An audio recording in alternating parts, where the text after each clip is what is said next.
Thank you, everybody, for coming. My name is Zaki Daud. I am from PETRONAS Chemical Group, in short, PCG. I am the HSC head for PCG. One of the things that I do is on sustainability. And today, I would like to share with you what we did in PCG to provide a holistic approach on how for us to beat the plastic pollution. So basically nowadays, the media headlines agree. In Thai beach, we saw an image of the young pilot whale died with his stomach full of plastic. And then we saw as well an image where a sea turtle neck stuck with the 6-pack plastic ring. And then even the tiny seahorse not being spared. It was found clinging on the plastic earbud. These are all the images through someone on top of many others that being shared and viral. And it all related to plastic pollution. While the human civilization is trying to find a solution on alternative solution to combat the plastic pollution, but then that's not sufficient, it's not enough. In fact, as of right now, there are fragmented initiatives related to ban the single-use plastic. For example, grocery bags and as well as plastic straw. But then, is that providing the solution? Do you think it can solve the problem of plastic pollution? What do you think? Yes or no? So basically, we need a holistic approach altogether. And then in PCG, this is what we're trying to do. What we want to do, we need to change our business model. Our business model, that is from linear plastic economy into the circular plastic economy. Let me elaborate further. What does it mean? When you're talking about linear plastic economy, we take our raw material from fossil fuel. From there, we manufacture, we converted that into a plastic material or plastic packaging, and then we sell it to the customer, and then once the customer consume and use it, and then they dispose it straight away. Even though plastic waste is valuable, and then it actually should be returned back to the business instead of end up to the landfill. And then based on the statistic, about 80% that goes to the landfill eventually go back to the river and as well as to the sea. And this is what we try to avoid. But then in order for us to do that, we need to change our business model to a circular economy. What is circular economy? When we are talking about circular economy, we always think about 3R. Reuse, reduce and recycle. But then actually 3R only a small portion of the total circular economy. When we talk about circular economy, we need to start from beginning. Basically, we need to look on the design. How we need to design the plastic so that plastic can be 100% recycled. And then not only that, we need to properly collaborate with the entire plastic supply chain. When we're talking about PCG, we are the plastic resin manufacturer. But then we started at the very beginning. There are, along the way, a lot of other industries that involve in the plastic supply chain, such as the plastic converter, plastic manufacturer, and then we have the retailer, the brand owner, and then we have the consumer, and then we have the collector, the waste management company, and so on and so forth.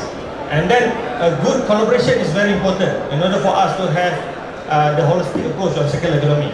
And then the brand owner, they need to design the plastic in a way that it can be recycled 100%. Let me illustrate you an example. If you have the mineral water bottle, do you know how to properly recycle this? Okay, can you explain? Can you explain how? What's your name? Azura. You can call me Kelly. Okay, Kelly. So basically, how to properly segregate this plastic so that it can properly recycle 100%. I have to wash it. Okay, very good. I have to separate this from it. Okay. Very good. Thank you very much. So basically that is a proper way how you want to recycle this 100% because these are three different type of plastic. The bottle cap, for example, is made of polypropylene. The plastic bottle is made of PET, whereas the label is made of LDPE. So basically, all these need to be separated, and then that is where you can 100% recycle the bottle. Because if not, as what happened right now, only PET bottle, only the bottle being recycled, whereas the rest, unfortunately, go back to the landfill. Whereas we can actually 100% recycle it. And then consumer as well, we need to work together. We need to educate them. We need to let them aware how to recycle the plastic properly. And then we're talking about 3R just now. And then last but not least is the recycling sector. And for PCG, to make this practical, we are segregated that into 4 segments. Basically, education, creating the awareness, because do you know if there are slight contamination on the plastic bottle, the recycler will not accept it, and then simply the bottle will go straight away to the mixed waste, and then eventually to the landfill. And then that's the reason, based on statistics globally, the recycling rate is only about 14%, 1/4. That's so little, eh? And then that's the reason you see a lot of pollution, a lot of plastic being washed ashore, and as well as end up plugging our waterways, lake and rivers. And then we need to improve the infrastructure. As I mentioned earlier, PCG is only at the start of the industry of plastic supply chain. There are other industry players as well along the plastic supply chain that need to equally contributing towards the circular economy. Because if not, it is going to be very difficult. Because each respective company or industry, they have their own specialty. But then in order to realize this circular plastic economy, we need everybody to contribute, including ourselves and whatnot. And then technology, definitely we need to invest into technology, because there is not the best solution is landfill, but we know there's after effect on landfill, because the earth is finite. There are only certain amount of plastic that we can go to the landfill. And then because of that, we need to invest in technology so that we can convert our waste into much more valuable plastic, either recycle, or it turn back into energy, or it turn back into naphtha or oil, so that it can go back to be the recycle, to be the raw material. So instead of we are taking the raw material solely from the fossil fuel, eventually, if we are adopting the circular economy, we're going to replace the fossil fuel from the recycled product and whatnot. And then last but not least, clean up. These are the things that we need to do. As of right now, there are tons of plastic pollution in the ocean, on the beach, and as well as on the ground. And then it is we are the one who are responsible to clean it up, to ensure that the future generation is going to live in a much more cleaner place in comparison to what we are facing right now. So to illustrate further on how this circular economy works, let me go to the next slide. So basically, this is a problem statement. This is what we are facing right now. In Malaysia, for example, based on Menteri Kerajaan dan Perumahan Tempatan Information 2018, only 24% being recycled back to the industry. About 78 being considered as a big waste, because the plastic being contaminated with the food waste, and then because of that, people take shortcut, and then people straight away send it to the landfill. The amount is staggering. It's about 76%. So in order for us to provide the solution, these are the things that we need to do. So basically, there are two things. First, we need to educate people how to segregate the source.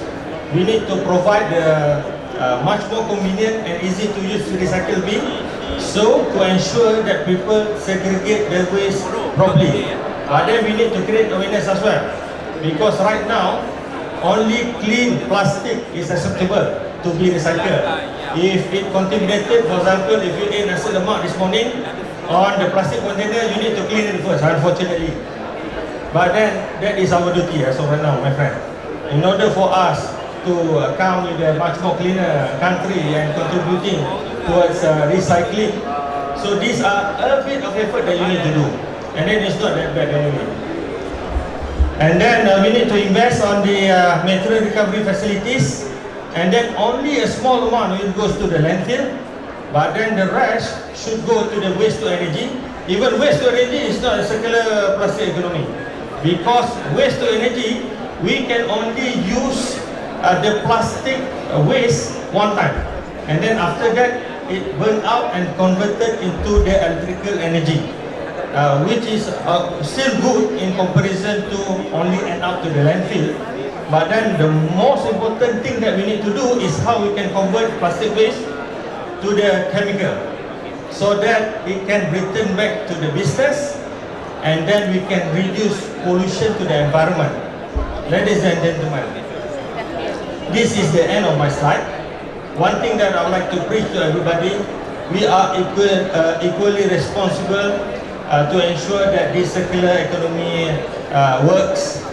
We need to don't be selfish. Don't think that other waste, our waste is somebody else's responsibility to discard it properly. We need to start it with us first. In the end of the day, if not us, who? If not now, when? Because of that, thank you very much. Thank you very much, Ahmad Zaki, for the wonderful sharing. So anybody has any questions for our gentleman here? Any questions at all? Yes, one. Okay, I'll pass the mic to you. Hi sir, my name is Faris from Server Dynamic. If you can go back to the slide of the circular economy.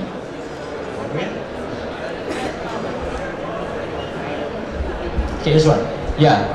At this section, which one would you say is the biggest challenge that we are facing so far? Is it the retailer? Is it the design manufacturer? What part is the most difficult part for us to overcome right now? Okay, Faris, I got your name correct. Thank you very much for the excellent questions. The most biggest obstacle in circular economy is good collaboration between the industry players. These are the things, because as of right now, we are still operating in silo. Even though we try to provide a solution, but then that solution is only being done fragmentally. What is important, we need to have one common goal, one common team. That is how to manage plastic pollution in Malaysia effectively. Because if not, then it's going to create a problem. Take an example, we're talking about PCG. We are the plastic resin manufacturer, and then we work together with the plastic converter.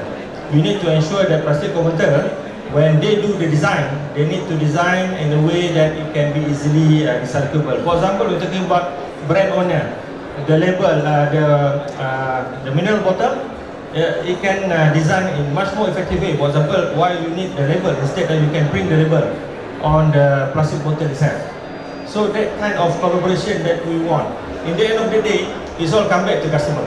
What do customer want? If customer want a good design, then the demand, the supply is going to be there. If customer still want a product packed with plastic, then the supply will be there. So that's another aspect that we need to look. So in short, we need to look in totality. All the plastic supply chain to ensure that we have one common goal and one common thing. Thank you very much. Thank you for your question. Any more questions from the floor for wrap up the session? Well, I guess everyone is very clear on the ways to beat plastic pollution. Once again, thank you so much to Ahmad Zaki for the wonderful sharing of your